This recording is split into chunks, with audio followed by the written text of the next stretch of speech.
Corpus Hermeticum, discurso da iniciação, ou Asclepius livro sagrado, dedicado a Asclepius, por Hermes Trismegistus.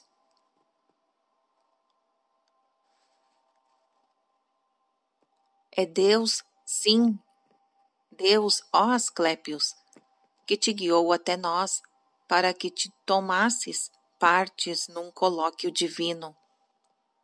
Tanto que, e bem dizer, de todos que tivemos até agora, ou do que nos inspiraram a potência do alto, parecerá, pela sua escrupulosa piedade, o mais divino. Se te mostras capaz de compreendê-lo, teu espírito será acumulado de todos os bens, se é que existem muitos bens, e não apenas um que os contenha a todos. Pois discerne-se entre um e outro o termo, uma relação recíproca. Tudo depende de um único, e esse um é o todo. Estão tão estreitamente ligados que não se saberia separar um do outro. Mas isto, meu próprio discurso vai te ensinar, se o escutas com diligente atenção. Todavia, ó Asclepius, o percurso não é longo. Vá chamar Tat, para que seja um dos nossos. Assim que entrou Asclepius, propôs a admissão de Ramon. Não somos tão ciosos, disse Trismegistus, a ponto de afastar Ramon de nosso grupo. Pois eu me recordo muitos dos meus escritos lhe foram dedicados, bem como a Tat, meu filho amantíssimo e caríssimo.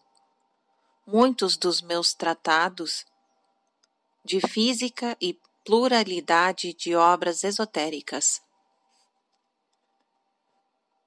É teu nome, portanto, que eu quero colocar na abertura deste tratado. Não chama mais ninguém além de Ramon. Um discurso tão religioso acerca de um tão grande objeto não deve ser profanado pela presença de um numeroso auditório. É uma impiedade divulgar à massa um ensino repleto de completa majestade divina. Quando Ramon entrou no santuário, e o fervor dos 4 homens e a presença de Deus preencheram esse santo lugar, assim que no silêncio conveniente todos os espíritos e todos os corações estavam presos com veneração aos lábios de Hermes. O divino Cupido começou nestes termos: Ó Asclepius, toda alma é imortal, mas não são todas do mesmo modo, diferem segundo o modo e o tempo. Não é, então, verdadeiro, ó Trismegistus, que todas as almas sejam da mesma qualidade? Deixastes rapidamente de seguir, ó Asclepius, a verdadeira sequência do raciocínio.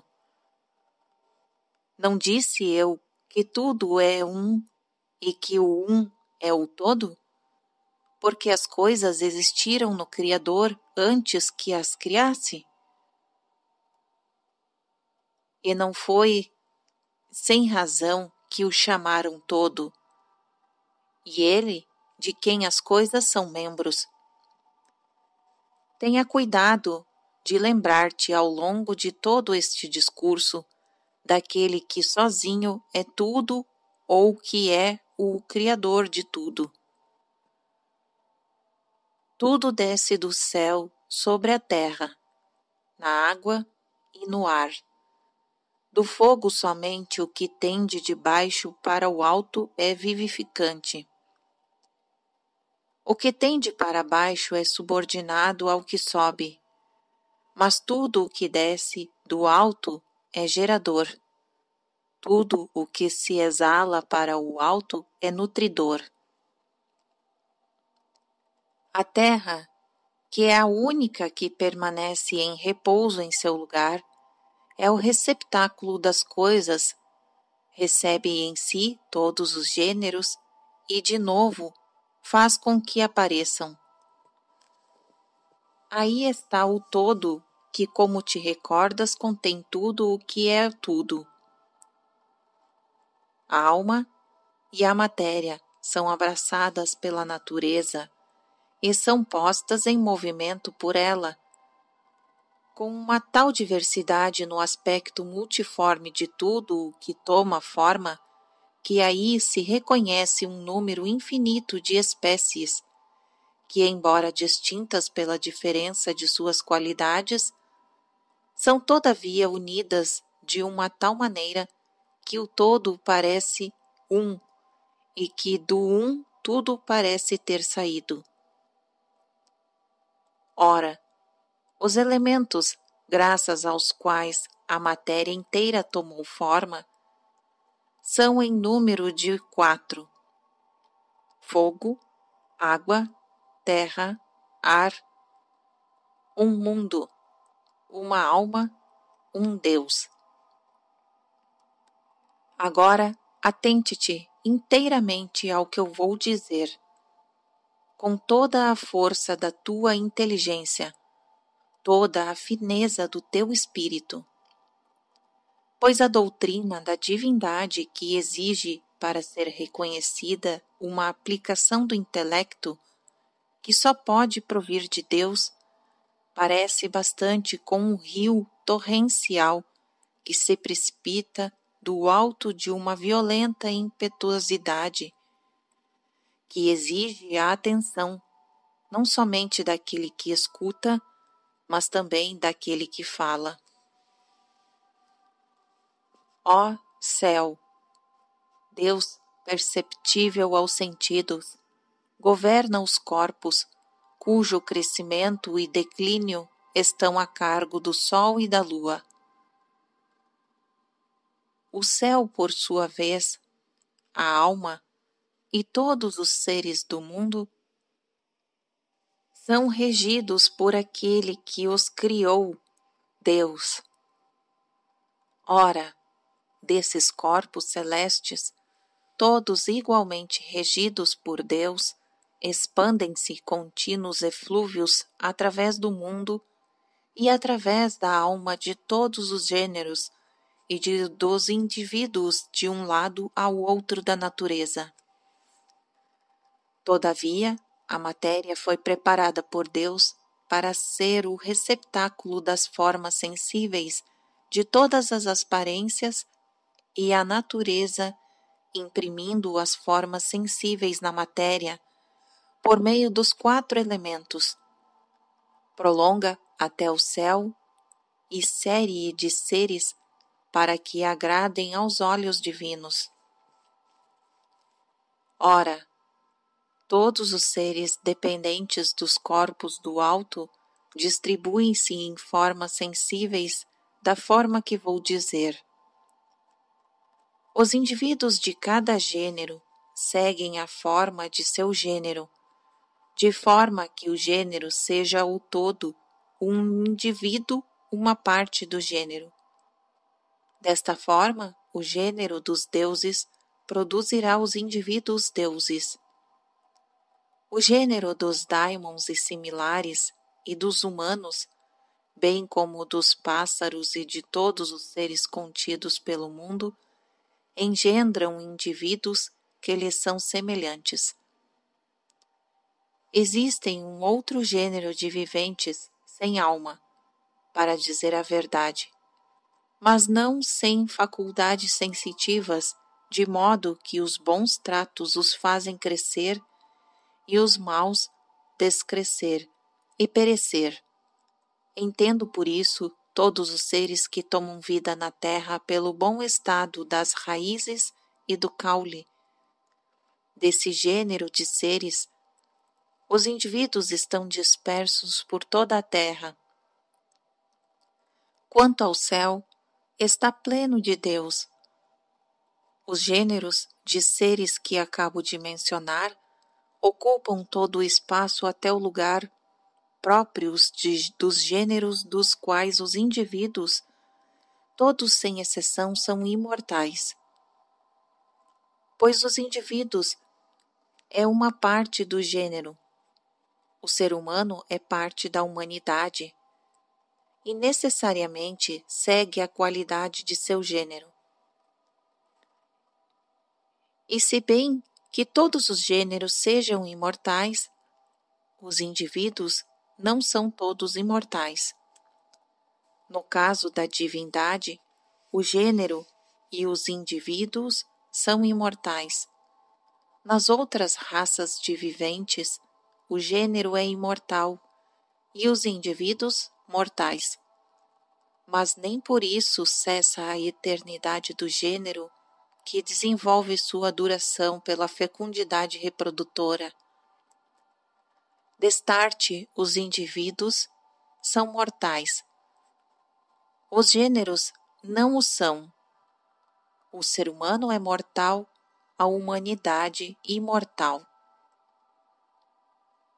Todavia, os indivíduos de cada gênero comunicam-se com todos os outros gêneros, tenham sido estes indivíduos produzidos anteriormente, tenham nascido daqueles que foram produzidos. Portanto, todos os seres que são produzidos, ou pelos deuses, ou pelos daimons, ou pelos homens, são indivíduos inteiramente semelhantes e seus gêneros receptivos. Pois os corpos não podem receber suas formas sem a vontade divina, os indivíduos sua figura, sem o concurso dos daimons, e os seres inanimados não podem ser plantados e criados sem a mão do homem. Aqueles que entre os daimons saem de seu gênero para atingir um outro gênero são levados a entrar em contato com um indivíduo do gênero divino. São tidos graças a essa vizinhança e a esse intercâmbio por semelhantes aos deuses. Por outro lado, aqueles daimons que perseveram na qualidade de seu gênero são chamados daimons amigos dos humanos. O mesmo sucede relativamente aos humanos. Esses cobrem, na verdade, um campo maior, pois os indivíduos humanos são diversos e de mais de um caráter, provenientes do alto, do lugar onde tiveram comércio com o gênero de que se falou, contrariam muitas ligações com todos os outros gêneros, e com o maior número deles por necessidade. Este ser humano se aproxima dos deuses que, graças ao espírito que o aparenta aos deuses, uniu-se a eles por uma religião inspirada no céu. Este outro se aproxima dos daimons por ter se unido a eles, aqueles que permanecem simplesmente humanos, contentes que estão com a posição intermediária de seu gênero, e todos os seres do gênero humano assemelhar-se-ão ao gênero do qual tenham frequentado os indivíduos.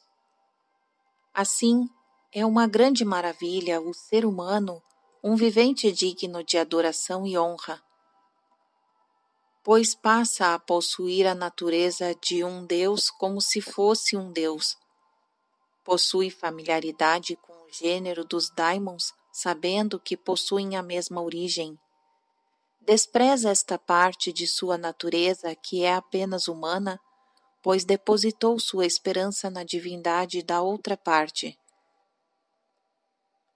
Oh, De que mistura privilegiada é feita a natureza humana, unida aos deuses pelo que possui de divino e que o aparenta a eles, a parte de seu ser, que o faz terrestre, despreza a si mesmo.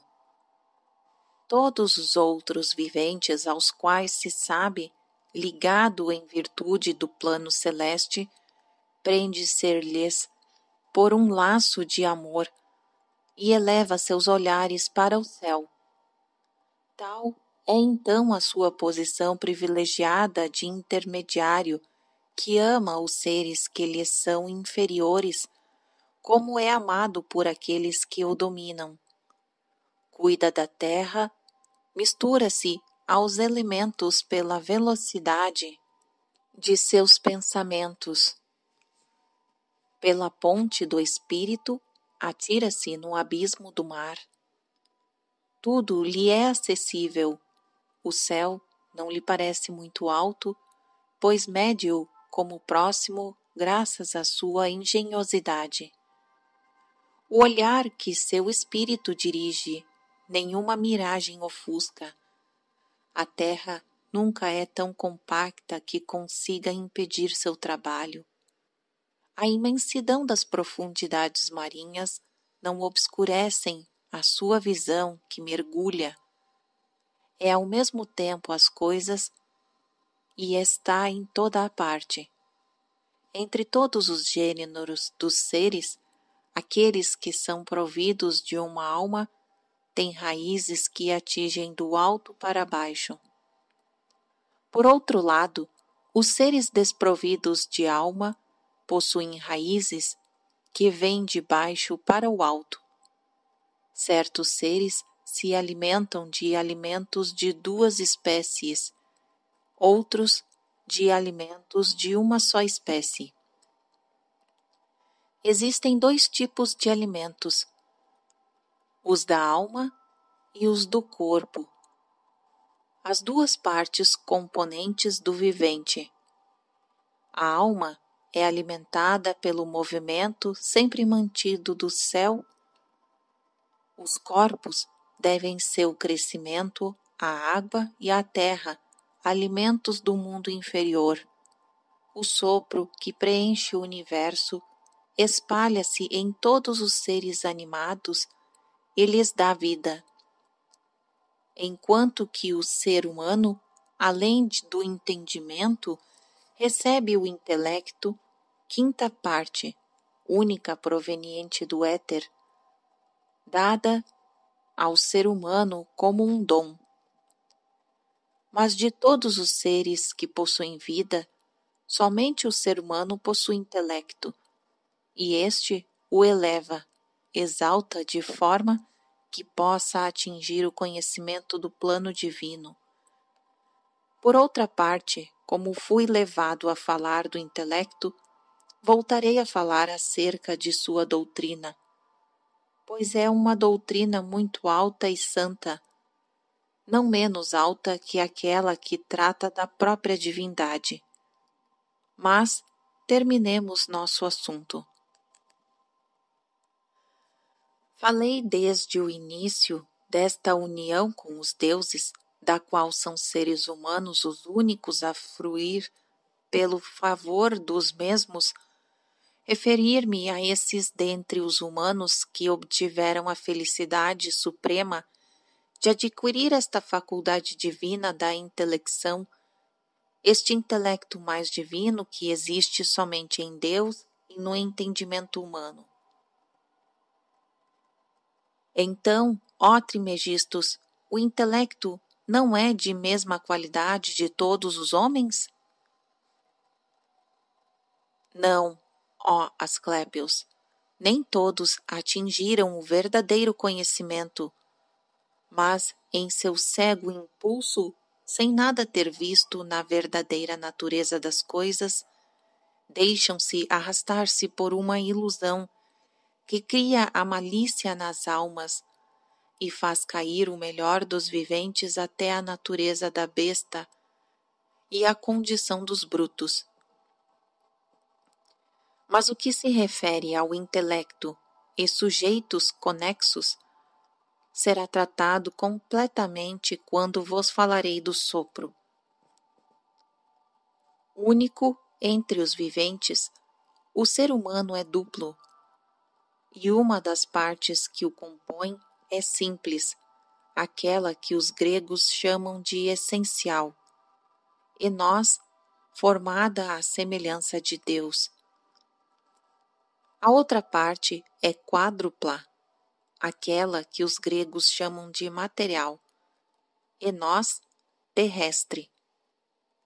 É dela que foi feito o nosso corpo, que serve de involutório a esta parte do ser humano que nós acabamos de dizer que é divina, porque neste abrigo a divindade do Espírito puro repousa apenas com eles, como que dividida atrás do muro do corpo.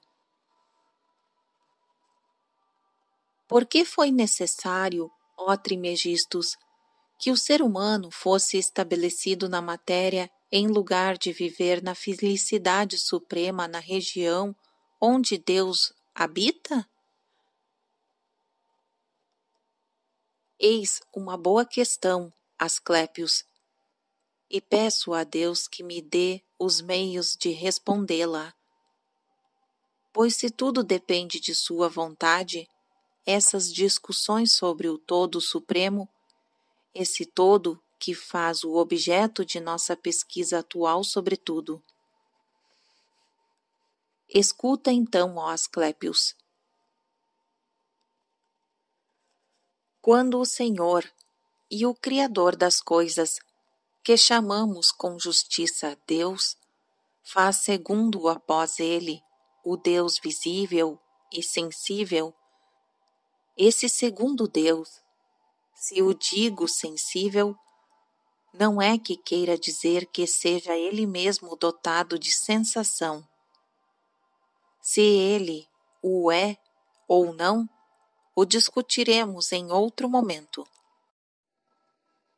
Mas por que cai sob o sentido visual, quando Deus então produziu este ser, o primeiro que tirou de si mesmo, mas o segundo depois dele, e que este lhe pareceu belo, pois estava acumulado da bondade de todos os seres, amou-o como fruto de sua divindade. Então, em Deus Todo-Poderoso e Bom, quis que existisse um outro ser que pudesse contemplar aquilo que havia tirado de si mesmo, e prontamente criou o ser humano, cuja razão e cuidado com as coisas devem ser a imitação dos de Deus. Pois a vontade, em Deus, é o cumprimento mesmo do ato, pois querer e fazer são coisas realizadas por ele no mesmo instante.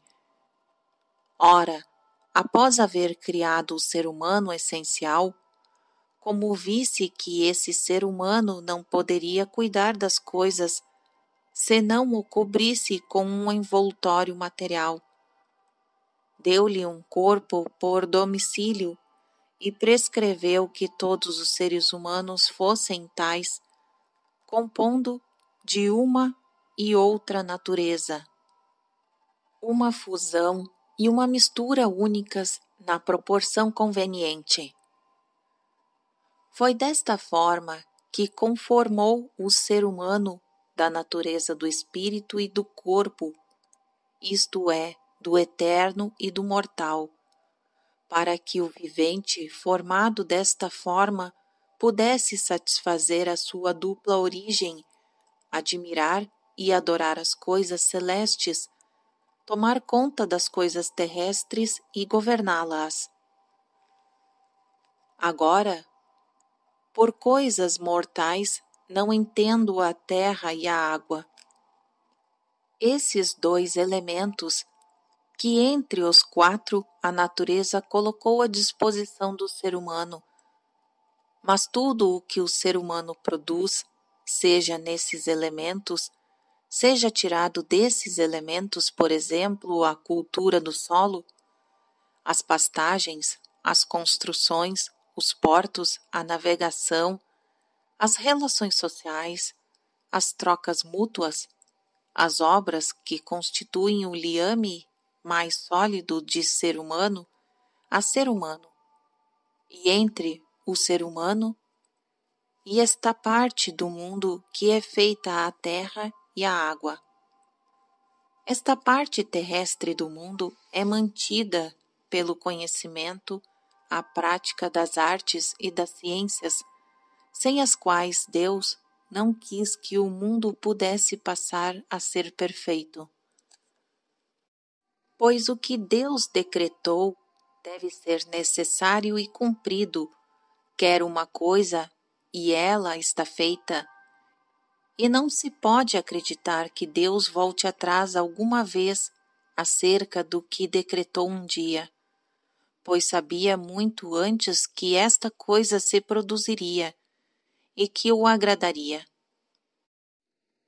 Mas percebo bem, ó Asclépios, com qual impaciente desejo de alma queres compreender como o ser humano pode fazer do céu e dos seres que aí se encontram o objeto de seu amor e de seus cuidados.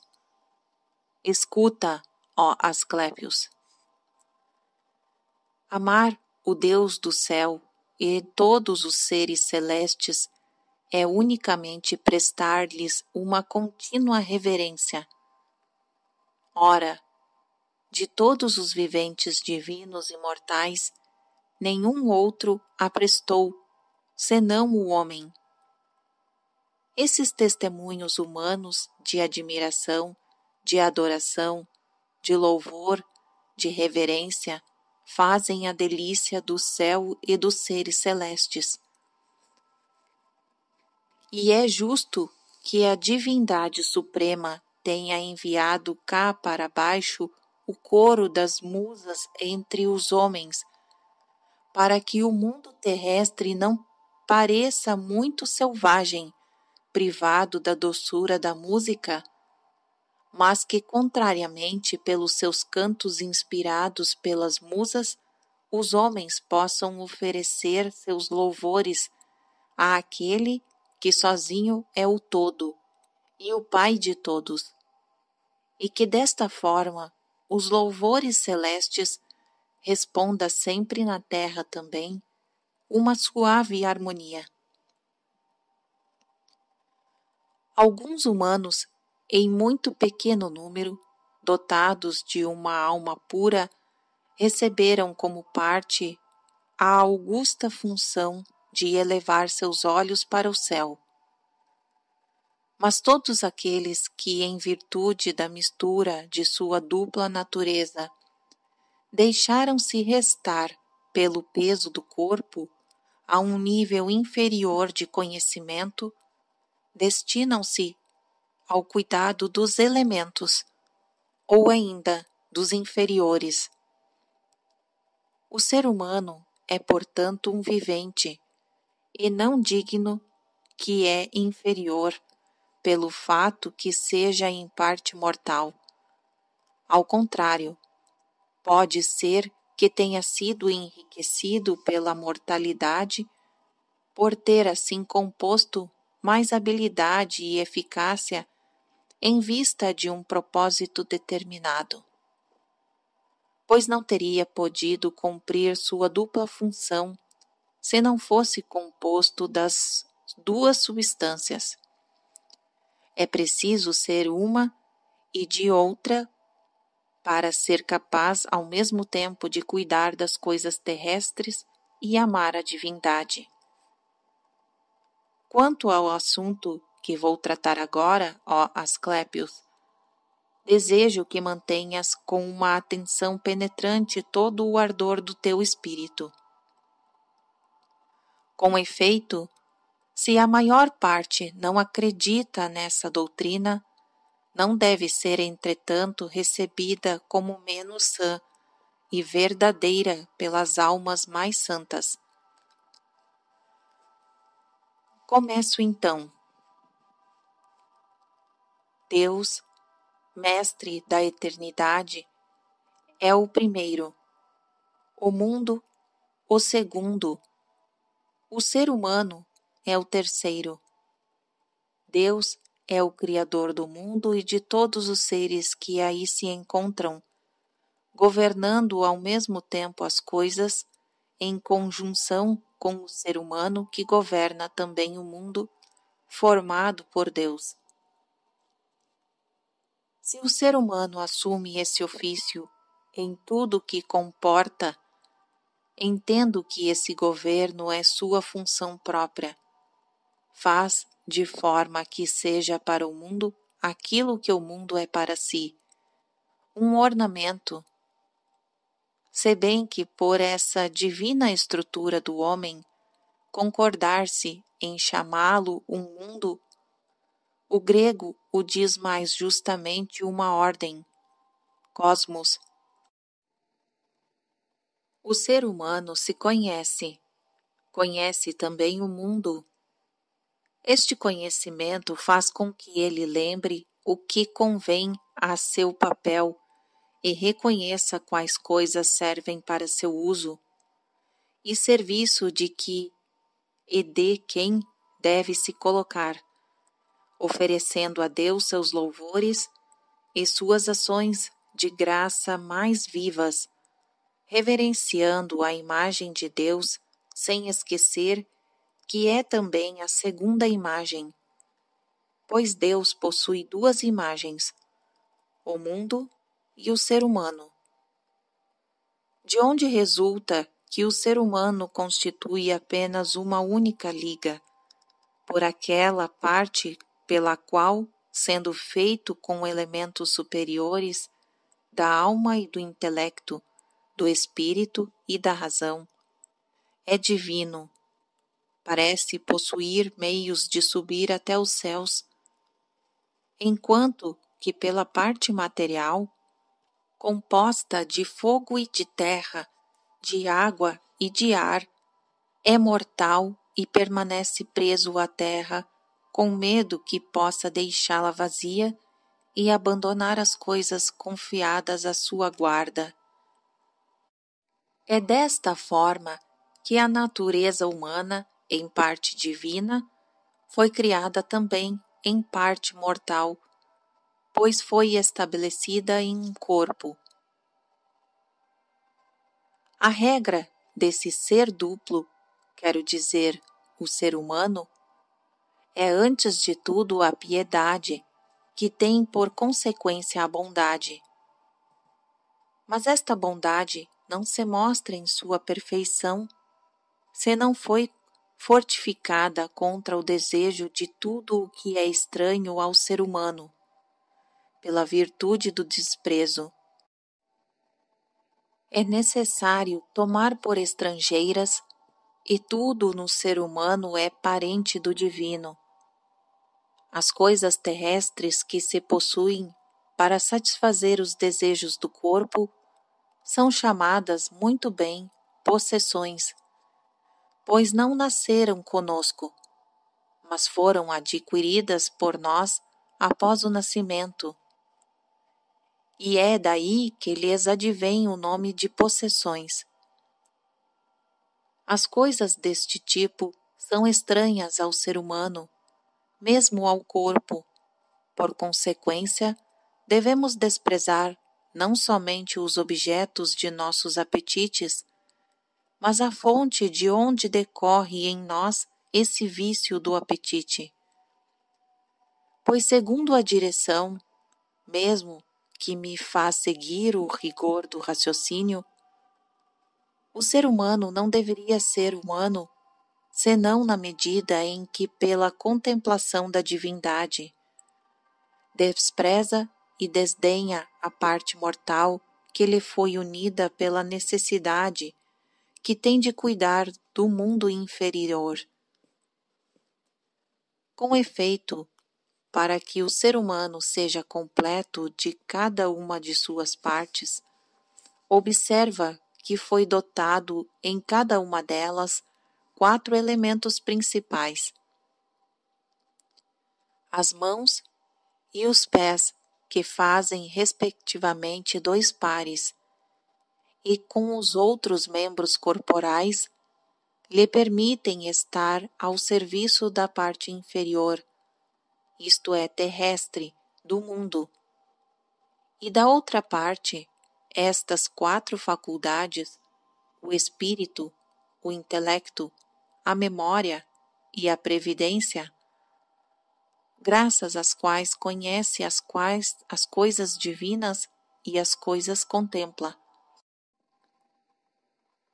Daí advém o fato do ser humano escrutar com uma inquieta curiosidade as diferenças das coisas, suas qualidades, suas operações e suas grandezas, e que, todavia, entravado pelo peso e maligna influência de um corpo muito forte para ele, não possa penetrar as verdadeiras causas da natureza. Assim, este ser humano, feito desta forma, que recebeu do Deus Supremo o encargo desse serviço a esse culto, se vela pela ordem do mundo através de um trabalho bem ordenado. Se honra a Deus piedosamente, se obedece de maneira digna e conveniente à vontade de Deus nas tarefas que lhe foram confiadas, um humano, assim, que recompensa deverá receber? Pois por ser o mundo obra de Deus, o que com diligência conserva e aumenta a beleza do mundo, coopera com a vontade de Deus, posto que emprega seu corpo e consagra todo dia seu trabalho e seus desvelos a adornar a beleza de Deus, criou com uma intenção divina. Que recompensa deverá receber, a não ser aquela que receberam nossos pais maiores e que em nossas mais ferventes súplicas desejamos receber um dia de maneira análoga, se assim o quiser a vontade divina, isto é, uma vez concluído nosso serviço, exonerados da vigilância do mundo material e livres dos laços da natureza mortal, Deus nos reconduza, puros e santos, à condição normal da parte superior de nós mesmos, que é divina? O que dizes é justo e verdadeiro, ó Trimegistus. Tal é, com efeito, a recompensa que guarda aos que levam uma vida de piedade para com Deus e de atento cuidado com o mundo. Em contrapartida, os que tenham vivido no mal e na impiedade, além de sentir que o retorno ao céu lhe é negado, são condenados a passar a corpos de outra espécie em virtude de uma migração vergonhosa, indigna da santidade do espírito. Segundo a marcha que segue teu discurso, ó Trimegistus, relativamente à esperança da imortalidade futura, as almas correm grande perigo nesta vida terrestre.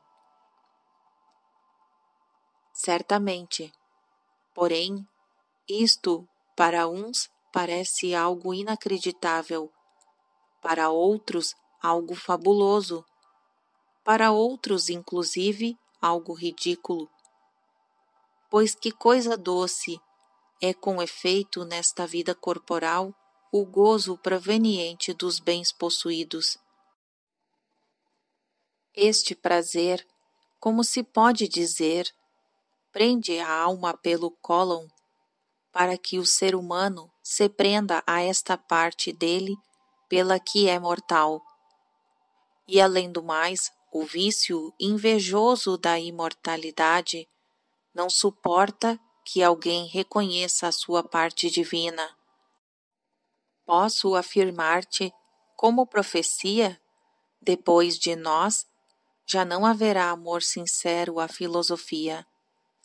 a qual consiste no único desejo de melhor conhecer a divindade por meio de uma contemplação habitual e uma santa piedade, pois muitos já a estão corrompendo de inúmeras maneiras. De qualquer maneira, a fazem incompreensível e de que forma a corrompem de inúmeras maneiras?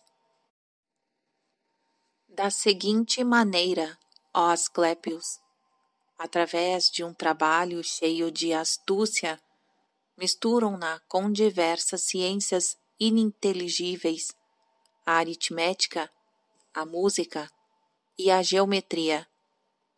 Porém, a filosofia pura, aquela que depende apenas da piedade relativa a Deus, não deve se preocupar com as outras ciências, a não ser para admirar o retorno dos astros à sua posição primitiva, suas posições pré-determinadas e o curso de suas revoluções, obedecendo à lei dos números para por meio do conhecimento das dimensões, das qualidades, das quantidades da terra, das profundezas do mar, da força do fogo, das operações e da natureza dessas coisas, sentir-se levada a admirar, adorar e bendizer a arte e a inteligência de Deus.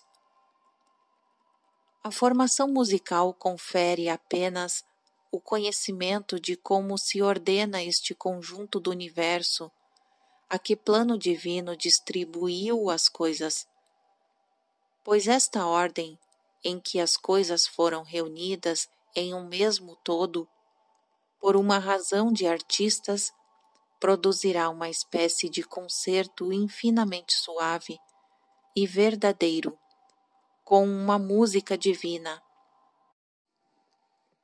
Desta forma, os humanos que virão depois de nós, enganados pela astúcia dos sofistas, deixar-se-ão apartar da verdadeira, pura e santa filosofia.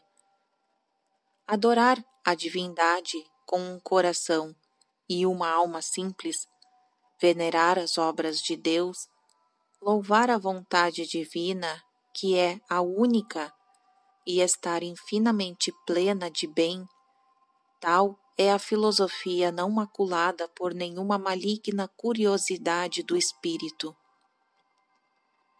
Mas isto é o suficiente quanto a este tratado. Comecemos a falar do sopro ou pneuma e de outros temas semelhantes. Nota do texto. Um pequeno problema nos apresenta. Pneuma, em grego, não é perfeitamente equivalente ao espírito em latim. Pneuma tem um sentido material que espírito não consegue transmitir. É conveniente ter isto em mente no discurso deste tratado. No princípio existia Deus e o Aile, que é a forma pela qual os gregos designam a matéria. Nota do texto. Observe aqui que vale a advertência anterior ao pneuma, mas, com os pés voltados para cima, isto é, Wiley, tem um sentido abstrato que matéria não consegue transmitir. Continuação da narrativa.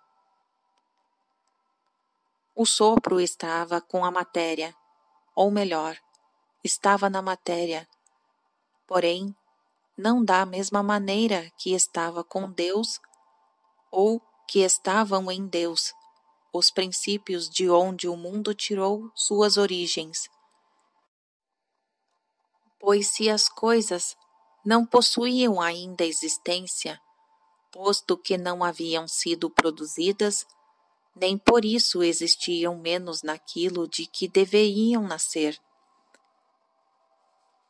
Pois carente de geração, não se diz somente das coisas que ainda não foram produzidas, mas também das coisas que não possuem o poder de engendrar, de modo que delas nada pode nascer.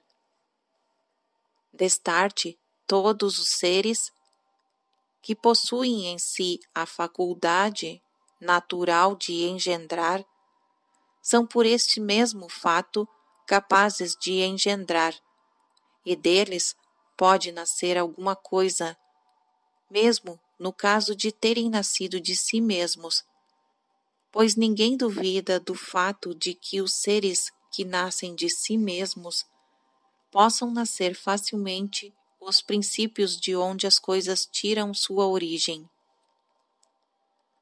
Consequentemente, Deus, que existe sempre, Deus eterno, não pode ser engendrado, nem o poderia ter sido. É, e foi, e sempre será. Esta é, portanto, a natureza de Deus, que saiu de si mesmo completamente. Enquanto a natureza material e o sopro, por mais evidentemente que sejam não engendrados desde o princípio, têm em si o poder e a faculdade natural de nascer e de engendrar, pois o princípio da geração é uma das propriedades da matéria. Esta possui em si mesma o poder e a capacidade fundamental de conceber e dar à luz. É, pois, capaz de engendrar por si só, sem o concurso de nenhum elemento estranho. Contrariamente, aqueles seres que não possuem a faculdade de conceber, a não ser através da cópula com outro ser, devem ser considerados como seres limitados, de forma que o espaço que contém o mundo e tudo o que se encontra nele é evidentemente não engendrado, possuindo como possui em si mesmo um poder de geração universal. Por espaço, entendo aquilo em que o conjunto das coisas está contido, pois todo esse conjunto não teria podido existir se não houvesse espaço para conter o ser das coisas, pois nenhuma coisa pode existir sem que se lhe tenha preparado um lugar. E também não poderiam ser discernidas nem as qualidades, nem as magnitudes, nem as posições, nem as operações das coisas que estivessem em parte alguma. Portanto, também a matéria, quando ainda não haviam sido engendradas, continha, entretanto, em si mesma o princípio de toda a geração, pois oferece às coisas um seio inesgotavelmente fecundo e adequado para a sua concepção. Eis então no que se resume toda a qualidade da matéria.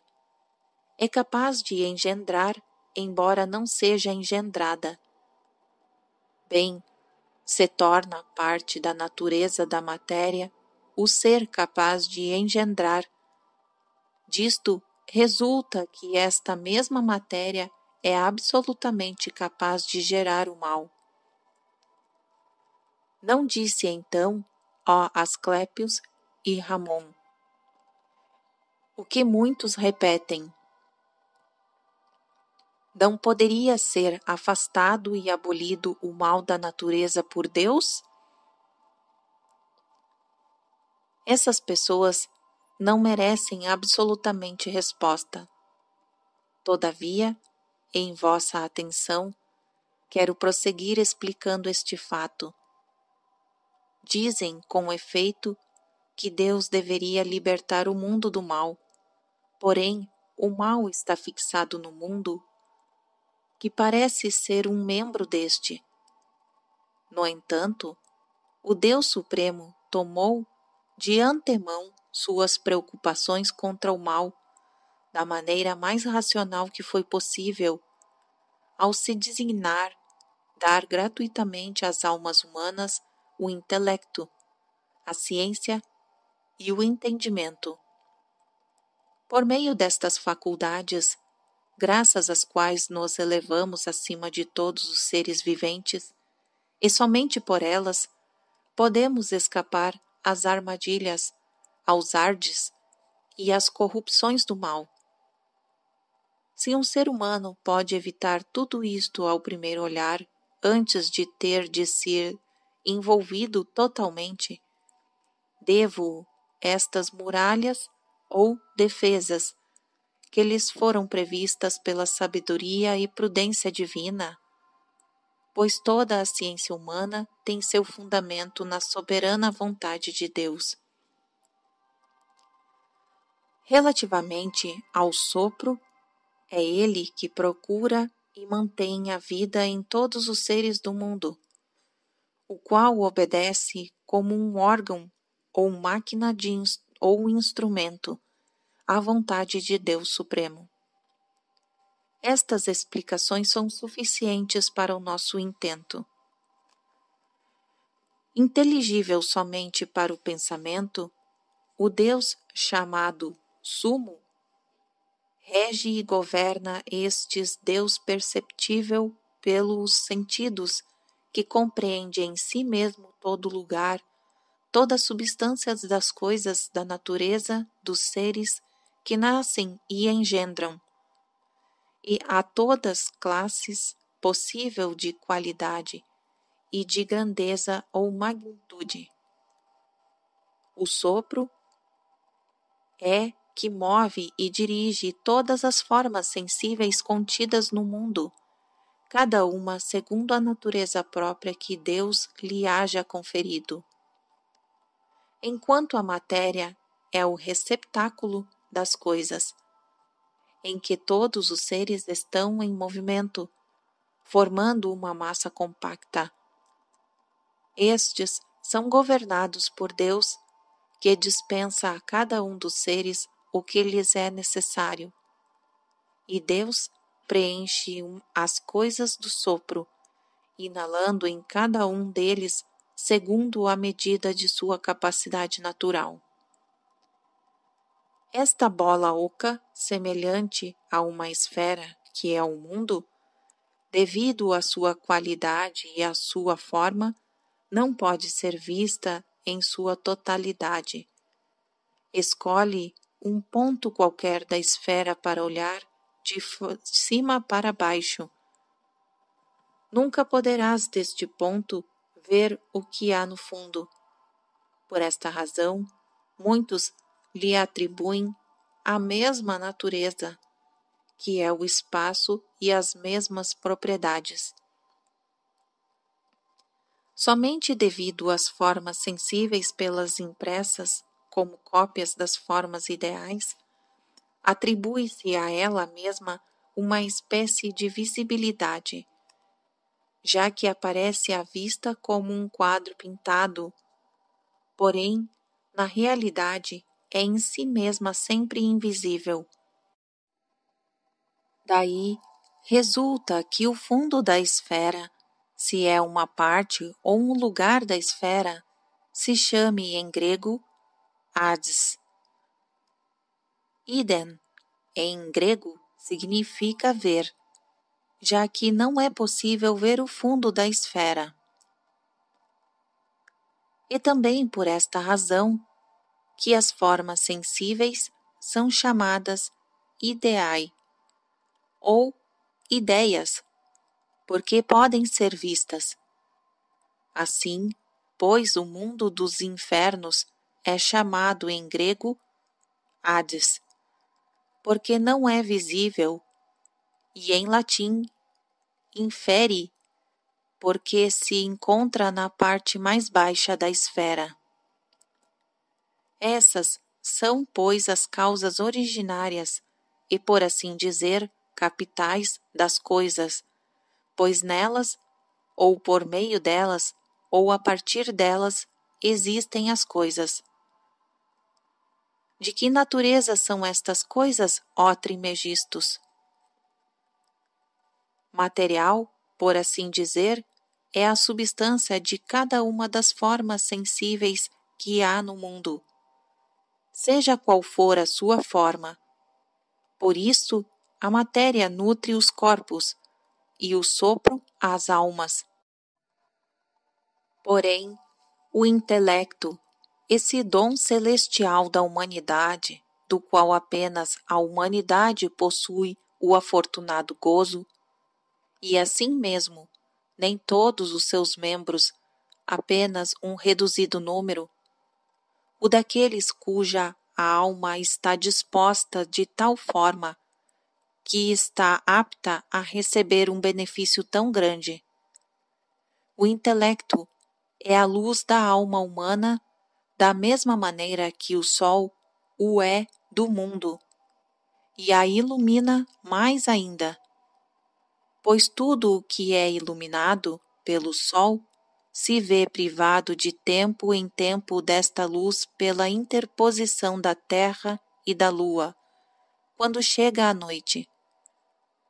O intelecto, uma vez tendo se mesclado e fundido com a alma humana, se faz uma única e mesma substância com ela por meio de uma íntima fusão, que forma o que as almas assim mescladas nunca mais são obscurecidas pelas trevas do erro. Por esta razão, diz-se com acerto que a alma dos deuses, em sua totalidade, são formadas pelo intelecto. Eu não afirmo que assim sejam as almas de todos os deuses, mas tão somente a dos grandes deuses, dos deuses superiores. Quais são os deuses aos quais chamamos chefes das coisas ou princípios das coisas absolutamente primeiras, ó Trimegistos? Vou desvelar-te grandes segredos, vou desvelar-te mistérios divinos e antes de começar imploro o favor celestial. Há muitos gêneros de deuses. Dentre esse número, uns são inteligíveis, outros sensíveis. Ao chamar alguns de inteligíveis, não se quer dizer que permaneçam à margem do nosso conhecimento. Longe disto, conhecemo-los melhor que aqueles que chamamos visíveis. Esta exposição o fará ver e o verás por ti mesmo, se prestares a atenção. Pois esta doutrina sublime, e por isto mesmo demasiado divina, para não superar as forças da inteligência humana, se não a recebes, ouvindo com os teus ouvidos as palavras do Mestre, não farás mais do que voar e fluir através do Espírito, ou melhor, ainda virá a refluir sobre si mesmo e a confundir-se em sua fonte. Existem, pois, os deuses chefes das espécies em primeiro lugar. Depois deles, vêm os deuses cuja essência tem um chefe. São estes deuses sensíveis e feitos à semelhança em sua dupla origem, os que de um lado e outro do mundo sensível produzem todos os seres, um por meio do outro, iluminando cada um deles a obra que criou ou cria. O ousiarca do céu é Júpiter, através do céu dispensando a vida e todos os seres.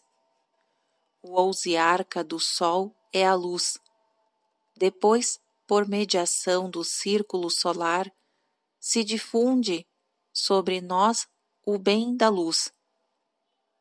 Os 36 chamados horóscopos, isto é, os astros que sempre se encontram fixos no seu mesmo lugar, têm como ousiarca o chefe ou deus chamado Pantamorfos ou Omniforme, que impõe suas diversas formas aos diversos indivíduos de cada espécie.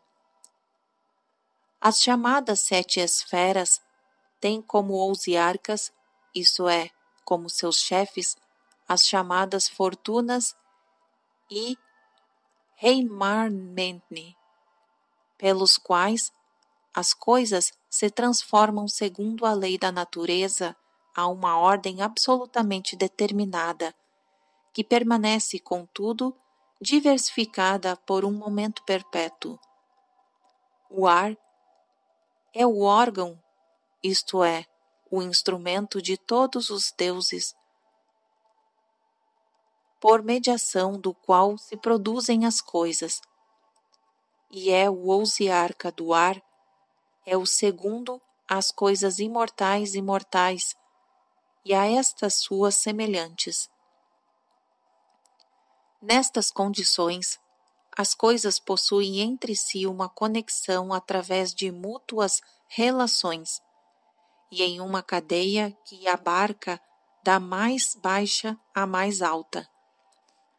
Porém, as coisas mortais estão ligadas às imortais, às sensíveis, às que não são percebidas pelos sentidos, enquanto o conjunto da criação obedece a este governador supremo, que é o Senhor, de forma que compõe não uma multiplicidade, mas uma unidade.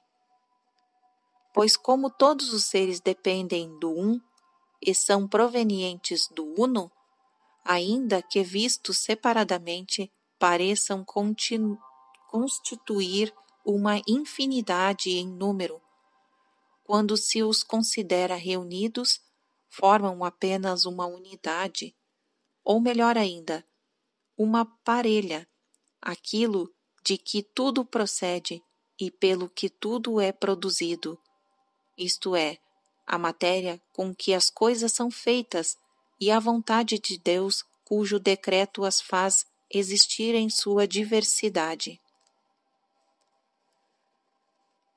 E qual é esta doutrina, ó Trimegistos? A seguinte, Asclépios: Deus, ou Pai, ou o Senhor das coisas, ou qualquer nome que os humanos, de uma maneira mais santa ou mais repleta de reverência, o designem, nome que a necessidade em que nos vemos de nos comunicar uns aos outros faz com que consideremos sagrado. De uma forma que, se consideramos a majestade de um ser tão grande, nenhum destes nomes tem o poder de defini-lo com exatidão. Pois seu nome não é mais do que isto, um som que provém do choque de nosso alento com o ar, para declarar toda vontade ou pensamento que o ser humano tenha podido conceber em seu espírito, a partir das impressões sensíveis.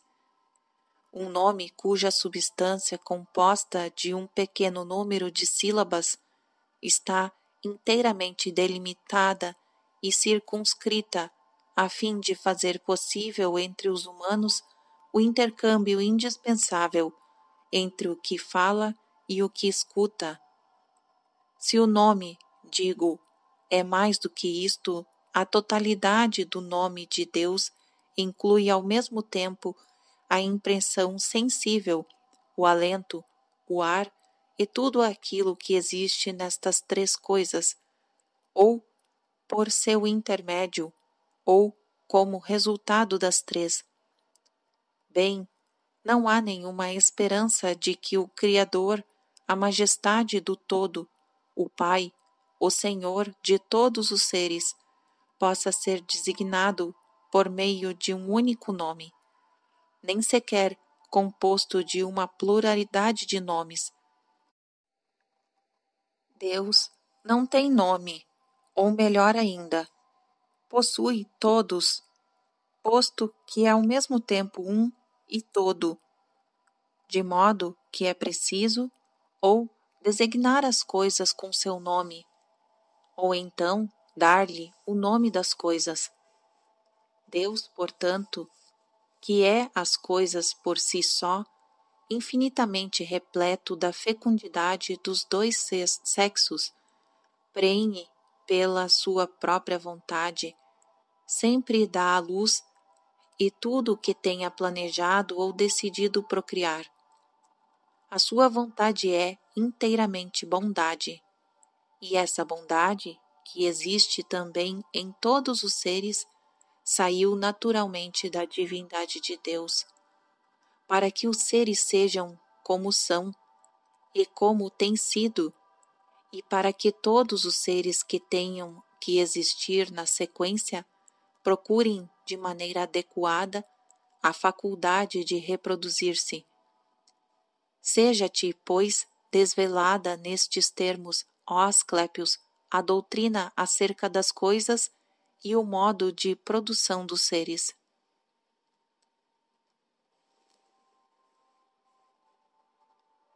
Fim da primeira parte. Iremos para a segunda parte agora.